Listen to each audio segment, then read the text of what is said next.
రైతులా దేవుడికి స్తోత్రం. హల్లెలూయా. ప్రియమైన బిడ్డలారా, సహోదరురా, దేవుడి కృప మీకందరికీ తోడైన కాక. యేసయ్య ప్రేమతో సహవాసముతో మీరుంటున్నారండి.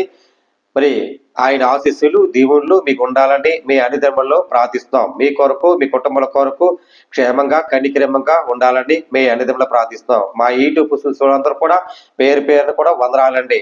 లైక్ చేయండి, షేర్ చేయండి, అనేక బిడ్డలకు కూడా షేర్ చేయండి, పంపించండి. ఎందుకనక దేవుడి మాటలు వినాలి, దేవుడి మాటలు చక్కగా ఆత్మసారంగా నడుచుకోవాలి. యేసయ్య ప్రేమ నన్ను ఎలా ప్రేమించాడో మిమ్మల్ని కూడా అలా ప్రేమించాలని ఆయన కనికరము చూపించేవాడు. ప్రియమిత్రులారా, మరి ఇక్కడ కొన్ని విషయాలు చెప్పాలని ఆశపడుతున్నాను. ఎందుకనక మరి మనకి సమస్య వస్తుంది. ఒక మనిషికి చెప్పుకుంటాం. ఒక బాధ వస్తుంది, ఒక మనిషి చెప్పుకుంటాం. ఆరోగ్య సమస్య ఉంది, ఒక మనిషి చెప్పుకుంటాం. లేదా హాస్పిటల్కి వెళ్తాం. లేదా సహాయం కావాలన్నా, నీకు ఆర్థిక సహాయం కావాలన్నా ఒక మనిషి అడతాం. లేక ఎవరైనా ఆదరించి వాళ్ళ కష్టాలన్నీ చెప్పుకుంటాం.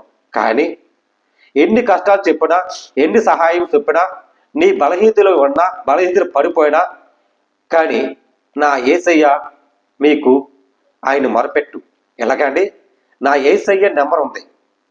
ఆయన నెంబర్ ఒక్కసారి చూసేవరకు టెలిఫోన్ నెంబర్.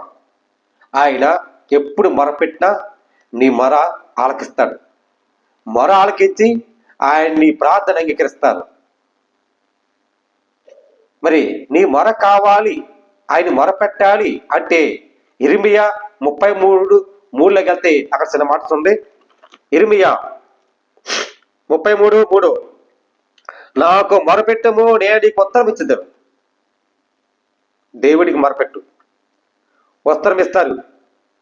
నీ సమస్యకి ఇంకో మనిషి చెప్పుకోవచ్చు, ఆ బాధ కన్నీరు తోడచ్చు. కానీ నీవు దేవుడికి కృతజ్ఞత చెల్లించడు. మొర దేవుడికి పెట్టు.